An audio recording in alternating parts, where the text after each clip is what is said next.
Day 1 in body transformation. Early morning జిమ్కి వచ్చి creatine తీసుకొని direct first time dead lift try చేశాను.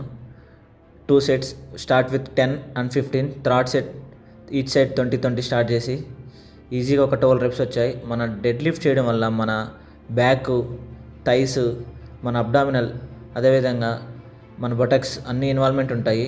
మన స్ట్రెంగ్త్, కోర్ స్ట్రెంగ్త్ ఇంప్రూవ్మెంట్ చేసుకునేదానికి డెడ్ లిఫ్ట్ అనేది చాలా యూస్ అవుతుంది. సో ఇది 4th set అనమాట. 25 చేశాను ఫస్ట్ టైం. సో అదేవిధంగా మన మిషన్ రోయింగ్, ఇది మిషన్ రోయింగ్ 3 sets చేశాను. 10, 15, 20. అదేవిధంగా ఇది రోపు. సో అండ్ దెన్ మన ల్యాట్ పుల్ డౌను 3 sets వచ్చాయి. 30, 35, 40తో స్టార్ట్ చేశాను. ఇదైతే అదేవిధంగా కాన్సన్ట్రేషన్స్ అండ్ ఇంకా మన బ్యాక్ కండిషన్ అనమాట. చాలా బాగా వచ్చింది బ్యాక్ కండిషను. పర్వాలేదు, బట్ ఫ్రంట్ మాత్రం దీనికి చాలా ఇంప్రూవ్మెంట్ చేయాలి. దీన్ని చాలా వరస్ట్గా